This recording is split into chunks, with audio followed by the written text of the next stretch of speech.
السلام علیکم ناظرین، آج عمران خان اور پی ٹی آئی کے لیے خوشیوں کی خبر کا دن تھا، جہاں آج عمران خان کو توشہ خانہ کیس میں سزا معطلی ہوئی۔ وہاں پر جسٹس تصدق جیلانی نے بھی جالی کمیشن کا سربراہ بننے سے انکار کر دیا۔ چیف جسٹس آف پاکستان نے ججز کے خطوط کے معاملے پر 7 رکنی بینچ بنا دیا۔ اس پر کیا 7 رکنی بینچ انصاف کر پائے گا؟ اس پر کاشف علی عباسی نے بڑا بہترین تبصرہ کیا۔ آئیے پہلے ان کی گفتگو سنتے ہیں پھر اس پر بات کرتے ہیں۔ ڈیولپمنٹ کو کیسے دیکھتے ہیں؟ اب تو اسکو نوٹس لے لیا گیا ہے، سماعت ہونے جا رہی ہے بدھ کے دن۔ دیکھیں، ایک تو ابھی کھوسا صاحب سے آپ پوچھے گا وہ آپ کو بتائیں گے۔ عموماً اس طرح کا جب کمیشنز بنتے ہیں، جن لوگوں کو کمیشن میں نوٹا جاتا ہے ان سے خاموشی سے اجازت لے لی جاتی ہے۔ میں جاننا چاہوں گا کہ کیا جیلانی صاحب سے اس کمیشن کا جو ون مین کمیشن ہے اس کی ان سے اجازت لی گئی یا نہیں۔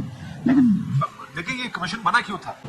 میری تو پریشانی ادھر شروع ہو گئی جب ایک کمیشن بنا دیا گیا، کیونکہ ایک تو پاکستان میں کمیشنز کی تاریخ ہے، دوسرا آپ کمیشن بنانے کا اس حکومت سے کہہ رہے ہیں جو سارے نظام کی بینیفیشری۔ یہ جتنے الزامات ججز نے لگائے، جن پر لگائے اور جن حالات میں لگائے کہ عمران خان کے خلاف کیسز پر ظاہر بہت سا پریشر تھا، اس کا بینیفیشری کون ہے؟ شہباز شریف صاحب اس کے بینیفیشری۔ لا منسٹر صاحب نکلے اس میٹنگ سے باہر، انہوں نے اٹارنی جنرل آف پاکستان نے ایک پریس کانفرنس کی اور کیا کہا اس میں؟ جوڈیشل مس کانڈکٹ کا سوال پہلا جو لگتا تھا کہ کہا گیا کہ یہ سوال مجھ سے پوچھیں آپ، اور انہوں نے کہا جناب میں کیونکہ حکومت کا نمائندہ ہوں کچھ کہنا نہیں چاہتا، بہرحال اس کا بھی فیصلہ ہونا چاہیے کہ جوڈیشل مس کانڈکٹ ہوا ہے کہ نہیں۔ یعنی وہ ان کا خیال تھا جو اسلام آباد ہائی کورٹ کے ججز نے کیا، یہ جوڈیشل مس کانڈکٹ ہے۔ 6 ججز یہ کہہ رہے ہیں کہ ہم پر دباؤ ہے، کیمرے نکلے ہیں، لوگوں کے ججز کے فیملی ممبرز کو اغوا کیا گیا ہے، اور یہ خط لکھنے پر لا منسٹر کا ویو یہ تھا کہ جوڈیشل مس کانڈکٹ ہوا ہے، اور ساتھ انہوں نے ٹائمنگ پر بھی سوال اٹھایا۔ سو یہ حکومت کو آپ کہہ رہے ہیں کہ آپ ایک کمیشن بنائیں، وہ آپ نے جیلانی صاحب کا خط دیکھا ہوگا، 2 نکات اٹھائے انہوں نے اس میں۔ ایک تو انہوں نے کہا کہ یہ سپریم جوڈیشل کاؤنسل کو خط لکھا گیا ہے، اور یہ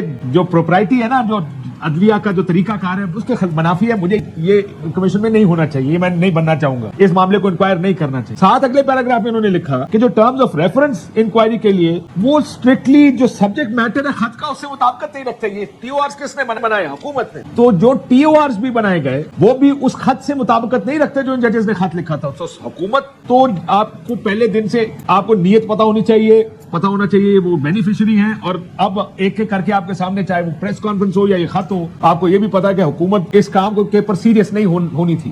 سو یہ تو پہلے ہی سو موٹو ہونا چاہیے تھا، بلکہ بہتر ہوتا فل کوٹ کر لیتے۔ میں تو عموماً اس میں کہتا ہوں جو ججز بہتر مان لیں، کیونکہ ججز کے اوپر انہی عدالتوں کے اوپر کبھی بینچ فکسنگ کا الزام لگا دیتے ہیں، کبھی سیاستدان کوئی الزام لگا دیتے ہیں، تو اب بجائے اس کے کس طرح کا الزام لگتا ہے، اور یہ معاملہ بھی اعلیٰ عدلیہ کی آزادی کا ہے، اٹس اباؤٹ جوڈیشل انڈیپینڈنس۔ سو چلیں اور اس کو لائیو چلائیں، اور لیٹس سی کہ یہ معاملہ کدھر جاتا ہے، دیکھتے ہیں کس کس کو بلاتے ہیں، کس کس سے انکوائری کریں گے، کون کون پیش ہوگا اس عدالت میں۔ بڑا دلچسپ کیس چلے گا، اب یہ بہت کچھ کھلنا چاہیے اس کیس کے دوران۔ میں کرنا چاہوں قریب اتنے بڑی تعداد میں وکلاء نے خط لکھا تو صاف بات ظاہر تھی کہ اس کمیشن پہ کسی کا بھی اعتماد تو تھا نہیں، تو اب آپ کو لگتا ہے چیزیں صحیح ڈائریکشن میں جائیں گی؟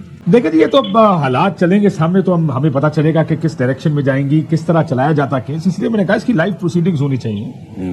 ویسے بھی پچھلے کچھ عرصے میں سپریم کورٹ نے بہت سے کیسز کو لائیو سنایا ہے، اس کو بھی لائیو دکھائیں، ٹی وی چینل پر لائیو چلے، دیکھیں لوگ، ہمیں بھی پتہ لگے گا، یا عدالت جائیں گے یا پھر ٹی وی میں بیٹھ کے ہمیں پتہ لگے گا کہ آخر ہو کیا رہا ہے۔ لیکن یہ بات بتا دوں، یہ جو بات کی تھی نا ابھی کمیشن کی، تو یہ سپریم کورٹ آف پاکستان کی اپنی پریس ریلیز میں کہ میٹنگ کے دوران شاید سپریم کورٹ نے یہ فیصلہ کیا تھا اور حکومت سے کہا کہ کمیشن بنایا جائے، اور یہ اپنی ذمہ داری، جو سپریم کورٹ کی اپنی ذمہ داری تھی، جس طرح کھوسا صاحب کہہ رہے ہیں، ایک معاملات حل کرنا یا عدلیہ کی آزادی کو یقینی بنانا سپریم کورٹ کا کام تھا۔ کیسے وہ یہ ذمہ داری اٹھا کر ایک کمیشن کے حوالے کر رہے تھے جس کے ٹی او آرز حکومت نے بنائے، اور آپ نے دیکھا ٹی او آرز پہ بھی سوال اٹھا دیا جیلانی صاحب نے کہ ٹی او آرز اس کے ساتھ مطابقت ہی نہیں رکھتے جو خط 6 ججز نے اسلام آباد ہائی کورٹ کے لکھا تھا۔ تو یہ آپ کو پتا کہ ہمارے ملک میں پہلی کوشش یہ ہوتی ہے اس طرح کا واقعہ جب یہ سب معاملہ ہوتا ہے تو سب رل کے پہلی کوشش کرتے ہیں اس کو دبا دیں، خود لائن لا دیں، show it under the carpet. وہ اگر نہ ہو تو پھر کہیں نہ کہیں کوئی دو اکا دکا چیزیں نکل آتی ہیں، باقی لارجلی کامیاب بھی ہو جاتے ہیں بہت سے لوگ ان چیزوں کو دبانے میں۔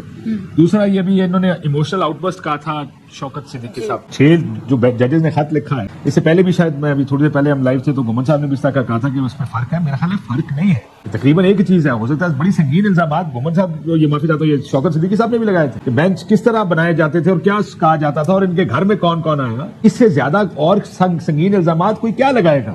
اور نہ صرف یہ بلکہ یہ 6 ججز نے اس کی تحقیقات کا بھی مطالبہ کیا، تو ہو سکتا ہے وہ نواز شریف صاحب کے جو کیسز ہیں ان پر بھی انصاف ہو جائے کہ اس وقت کیا ہوتا تھا، کہ اب کی تو بہت بات ہو رہی ہے کہ عمران خان صاحب کے کیسز پر کیا ہو رہا ہے، لیکن اس وقت کا بھی ہو جائے گا کہ نواز شریف کے کیسز میں اس وقت کیا ہوتا تھا۔ سو یہ کیسز، یہ الزامات چاہے شوکت صدیقی صاحب کے ہیں یا ان 6 ججز کے ہیں، بڑی سنگین نوعیت کے ہیں، اور یہ دیکھنا پڑے گا کہ پروسیڈنگز کیسے چلتی ہیں. ابھی بدھ کو انہوں نے ہیئرنگ کال کی ہوئی ہے, سپریم کورٹ نے ہیئرنگ کا وقت ہے بدھ والے دن. I will be very very interested to know کہ کس طرح چلیں گے اس کو. تو کاشف صاحب, جس طرح ہم نے جیسے کہ ذوالفقار علی بھٹو ریفرنس تھا اور دیگر کیسز تھے, لائیو ہم نے ان کی سماعت دیکھی ہے, تو کیا اس کیس کی بھی لائیو سماعت ہونی چاہیے؟ پہلا سوال یہ.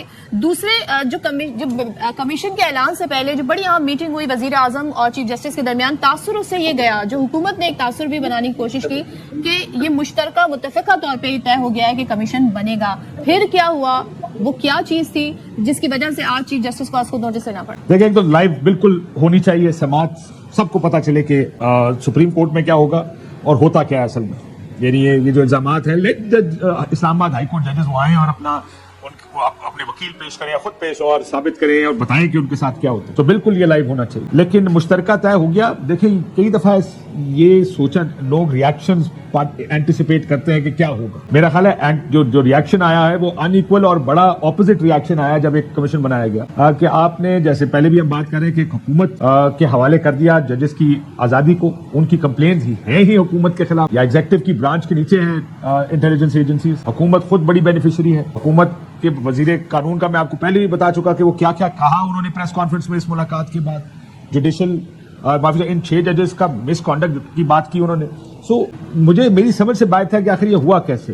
لیکن یہ کہیں نہ کہیں خبر یہ بھی چل رہی تھی کہ شاید جو ججز ہیں وہ بھی, جن ججز نے خط لکھا ہے وہ ججز بھی مطمئن نہیں ہیں اس فیصلے سے جو جوڈیشل کمیشن بنایا گیا, وہ اس کو مسترد کریں گے.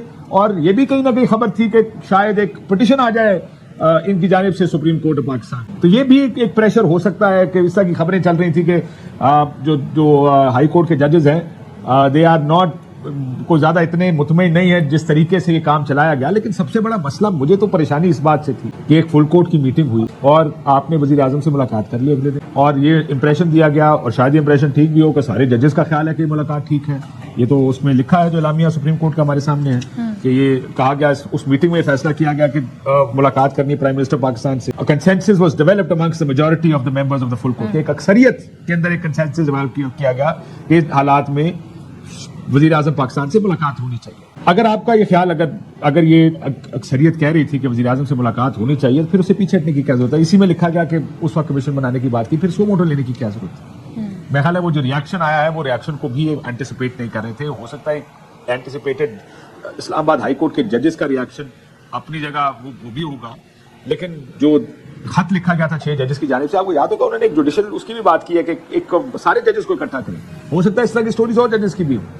تو اس میں کیا وجہ ہے, کیا کسی کو پریشانی ہے, کر دیں اس طرح کا. ہو سکتا ہے اور لوگ نکل کے کہیں کہ ہمارے پر بھی پریشرز ہیں, لیکن اس کو دبانے کی جو کوشش ہے نا وہ نہیں ہونی چاہیے. ناظرین, جہاں پر آج عمران خان اور بشرا بی بی کو توشہ خانہ کیس میں سزا معطلی کا فیصلہ سنایا گیا, وہاں ہی دوسری طرف شہباز حکومت کی طرف سے ججز کے خطوط کے معاملے پر بھی کمیشن بنایا گیا. اس کمیشن کی سربراہی ریٹائرڈ جسٹس تصدق جیلانی کرنے والے تھے, لیکن انہوں نے کمیشن کی سربراہی کرنے سے انکار کر دیا. اور جسٹس تصدق جیلانی کا یہ بھی کہنا تھا کہ حکومت نے جو TOR ٹرمز آف ریفرنس طے کیے ہیں وہ ججز کے خطوط سے مطابقت نہیں رکھتے, اور یہ بالکل غلط TORs ہیں. لہٰذا یہ چیف جسٹس آف پاکستان کی ذمہ داری ہے کہ وہ خود اس کیس کی سماعت سنیں اور خود اس پر ذمہ داری اٹھائیں. کیونکہ ناظرین, جو ججز نے خط لکھے ہیں وہ سپریم کورٹ یا سپریم جوڈیشل کاؤنسل کو لکھے ہیں, لہٰذا یہ چیف جسٹس آف پاکستان کی ذمہ داری بنتی ہے, نہ کہ باہر کے کسی انسان کی ذمہ داری بنتی ہے کہ وہ اس کیس کی سماعت سنیں. لہٰذا ناظرین, تصدق جیلانی نے بڑا بہترین فیصلہ کیا, کیونکہ انہیں اس بات کا اندازہ ہو گیا تھا کہ وہ اس کیس پر فیئر تحقیقات کبھی نہیں کر پائیں گے. اس لیے انہوں نے سوچا کہ بجائے اس کے کہ وہ عوام میں برے بنے, تو اس لیے انہوں نے اس کمیشن کی سربراہی سے ہی انکار کر دیا. ناظرین, ریٹائرڈ جسٹس تصدق جیلانی کا ماضی بہت اچھا رہا ہے, اس لیے انہیں اس بات کا ادراک ہو گیا تھا کہ یہ کمیشن صرف اس لیے بنایا گیا ہے کہ اس معاملے کو رفع دفع کرنا ہے, اسی لیے انہوں نے وقت سے پہلے ہی اس کے